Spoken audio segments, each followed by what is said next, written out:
La volatilité de la livre sterling a été très élevée cette semaine et aujourd'hui nous nous concentrons sur la paire euro-sterling. Adam Solomon me rejoint en ligne pour faire part de ses idées. Adam, passons directement aux chiffres. 0,7766 sont vos prévisions pour un mois. Il s'agit d'un plus haut sur 2 ans pour cette paire. Est-ce la hausse des revenus qui alimente de telles prévisions ? Le rapport sur l'inflation qui vient de paraître est au centre de l'attention générale. Mark Carney a souligné que le plus grand risque pour l'économie émanait de l'éventuel effet de contagion de la zone euro. La situation économique courante est assez dégradée en Europe. Les données de l'Allemagne ont été vraiment faibles. Cela suggère que la plus grande économie de la zone euro est en train de se contracter. Cela est dû en grande partie aux sanctions imposées sur la Russie qui ont affecté les commandes à l'exportation allemande. Les taux d'intérêt européens demeurent quasiment à la marque de zéro. Maintenant, ils s'élèvent à 0,05% et on ne peut pas avancer comme ça. En plus, les taux d'intérêt sur les dépôts ont été réduits jusqu'à la marque négative. 0,7766 est le plus haut niveau que nous ayons vu depuis quelques années. Ça va être le premier niveau de résistance pour le marché. 0,7740 est le taux que vous prédisez à moyen terme. Pourriez-vous nous expliquer pourquoi ? Oui, bien sûr. Si nous franchissons la marque de 0,7766, le niveau de 0,7740 est la prochaine cible évidente. Cela représente une baisse de 60% par rapport au plus bas historique de 1,0205.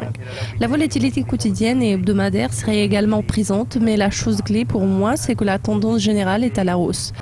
La BCE a l'intention de procéder à une stratégie d'assouplissement quantitatif à part entière, c'est juste une question de temps, et nous n'avons même pas abordé le sujet de l'incertitude politique en Europe. Nous entendons parler des suggestions de la division au sein de la BCE qui découlent du style de leadership de Draghi. Il faut dire que ces derniers discours n'inspiraient pas vraiment la confiance. Vendredi, nous apprenons les chiffres du PIB du bloc du troisième trimestre. Vos attentes sont-elles positives ou négatives et vos prévisions pour 6 mois de 0,7250 sont-elles fondées sur la force du sterling ou plutôt la faiblesse de l'euro ? Comme j'ai déjà dit, la force de la livre sterling s'annonce durable. Ce matin, le sterling s'est vu ralentir après les commentaires de Mark Carney sur l'économie britannique et la chute de l'inflation en dessous d'1% dans les 6 mois qui vont suivre.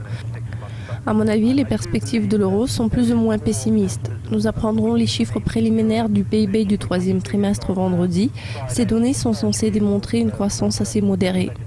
En plus de la performance du PIB, nous apprendrons l'estimation finale de l'inflation de la zone euro qui devrait rester inchangée. Je ne pense pas que les données à apparaître vendredi inspirent la confiance quant à l'avenir de l'Europe. Je pense que l'appréciation de la livre sterling est juste une question de temps. Et puis, même si nous avons observé un peu de recul sur le sterling ce matin, nous sommes sûrs et certains que la livre sterling va atteindre le niveau de 0,7250 dans les 6 mois qui vont suivre, mais pour cela, il faut attendre un tout petit peu.